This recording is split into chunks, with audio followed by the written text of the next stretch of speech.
saludarte. ¿Cómo estás, Catalina? Hola. Tú tienes mieloma múltiple. Desde el año 2015 me contabas. Sí.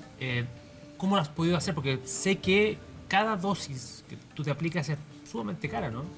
Sí, bueno, en mieloma múltiple, pese que desde octubre de este año es una patología GES, sin embargo, es exactamente lo mismo porque lamentablemente las canastas que fueron diseñadas, quedan muchos medicamentos que son de alto costo, quedan fuera. Y que son efectivamente los medicamentos que sirven para mantener, porque el mieloma múltiple es una enfermedad que no tiene cura aún, por lo tanto es una mantención casi de por vida con quimioterapias.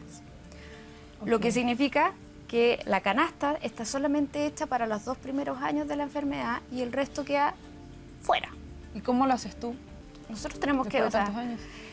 Hemos tenido que acudir a todo. Como muchos de los pacientes oncológicos hemos tenido que hacer de todo, de hacer la red familiar, que es fundamental. ¿Has tenido que sacrificar cosas?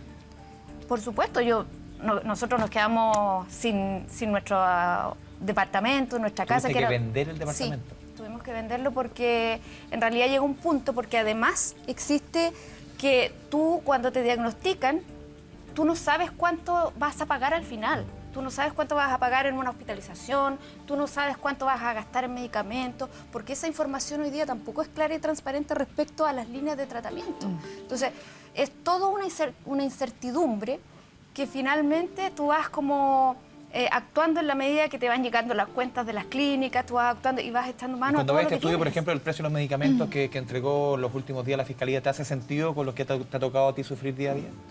O sea, por supuesto, o sea, nosotros hemos tenido que despojarnos prácticamente de todo para poder financiar un tratamiento, que además es un tratamiento de largo aliento en mi caso, porque sobre todo los pacientes jóvenes tenemos que tener muchos años de financiamiento. Permanente. Permanente, ¿no? Sí. exactamente, y además... Y mensualmente, ¿de cuánto es el costo de tus medicamentos? Mira, y ahí por eso el Sí. tema de los medicamentos es súper Sí. importante, porque la dosis, por ejemplo, de los medicamentos que hoy día en mantenimiento, que se llama lenalidomida, tiene 3 opciones aquí en Chile, y curiosamente son las más caras de Latinoamérica, dentro de la relación de precio.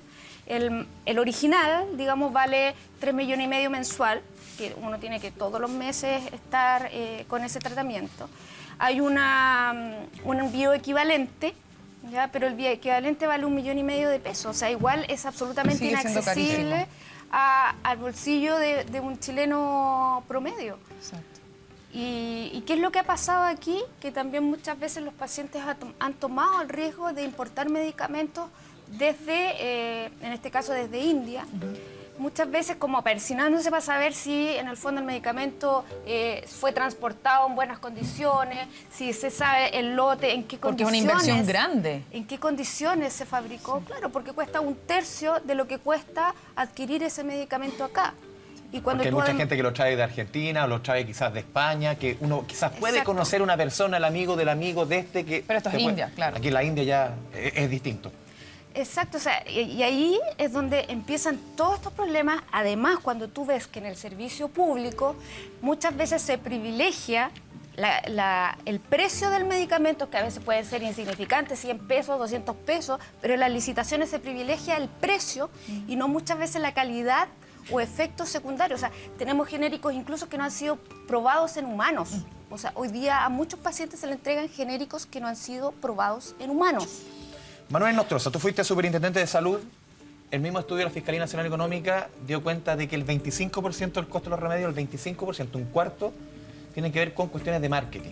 Por ejemplo, estas invitaciones a los doctores a congresos, congresos muchas veces que son en lugares que uno le dicen un congreso en el Caribe, no sé, bien particular, los visitadores médicos, tanta campaña que se hace, muchos de los elementos que la ley de fármacos 1 prohibió explícitamente.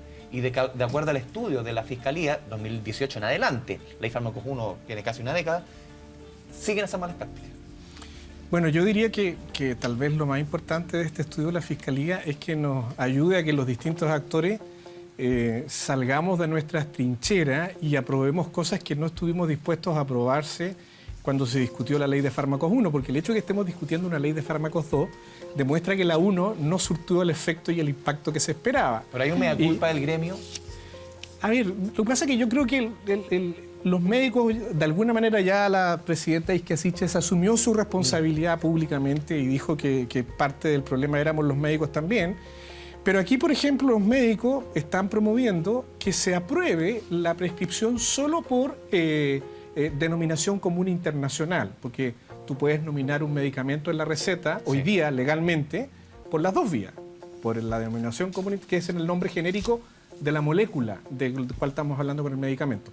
O la otra opción es la marca. Que es la que se usa más. Que es la que se usa más. O cuando el médico a veces dice, mira, yo te pongo las dos porque estoy obligado, pero en realidad se te ocurra comprar la genérica porque no te la recomiendo. Y el paciente hace Entonces, uno de cada tres 100%. doctores desconfía del remedio bioequivalente. Exactamente. O sea, estamos hablando de que va más allá esto. Ahora, ¿qué es lo que pasa? Que en el proyecto de ley de fármacos 2 tenemos la posibilidad de regular y decir que solo se prescriba, como recomienda el informe, solo por la denominación Ya, común pero es que internacional. Eso ¿Y es, quién- eso es después del informe, pero a lo que voy yo también. ¿Y quién se opone a eso? Son básicamente los laboratorios innovadores y los laboratorios chilenos de lo que se llama similares, que son genéricos con alguna Doctor. restricción de marca. Por lo tanto, ahora, por ejemplo, esa medida, creo yo, Que es la que cae de CINFA. cajón, Sí.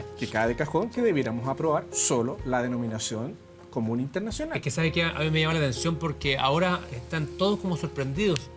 Miren lo que pasaba.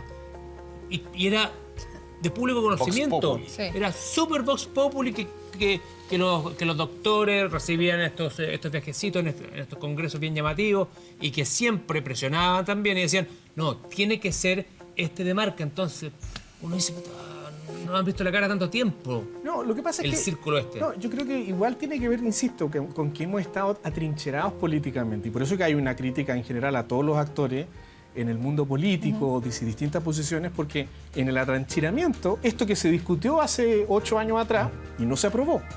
Y ahora nuevamente, hasta antes de este informe, yo que participo como académico, como experto respecto de políticas públicas, nuevamente había un informe en donde hay desacuerdo. Ahora, yo espero que con la aprobación ya de este informe y con todo lo que ha pasado, bueno, esta medida la aprobemos y no la delatemos más. Ahora, hay otras medidas también, por ejemplo, el tema de la cobertura de medicamentos por parte de los seguros, que es otra medida que se propone Ahora, esa medida no se ha tomado porque efectivamente es una medida que significa financiar mucho más de la salud lo que hoy día estamos financiando. Sí. Incorporar la cobertura de medicamentos obligatoriamente para el FONASA y para la ISAPRE, de medicamentos que hoy día no están cubiertos como plan del beneficio, le debe costar al país aproximadamente entre 800 millones de dólares más a cerca de 1.200 millones de dólares más. Esto sin considerar que por tener la capacidad de compra global podrían bajar esos precios sin duda y probablemente podría ser mucho menos.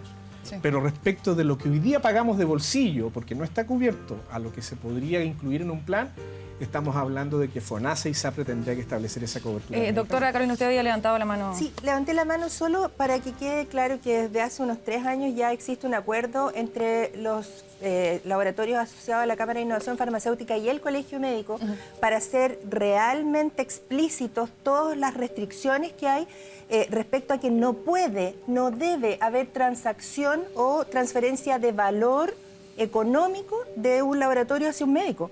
Ni por regalías, ni por obsequios, nada. No existe, de hecho, no deberían existir gimmicks, que son estos lápices con el nombre del medicamento, no debería Pero existir. existe. Pero, Los por laboratorios supuesto, lo hacen igual. Claro, pero existe explícitamente en el mundo médico un núcleo de médicos que están representados en el colegio médico que junto a la industria farmacéutica que está adscrita a ese acuerdo han expresado cuáles tienen que ser los márgenes éticos de la relación con la industria y tiene que ser transparente. Si yo quiero hacer una charla para un laboratorio, eso tiene que quedar transparente y la persona tiene que decirlo.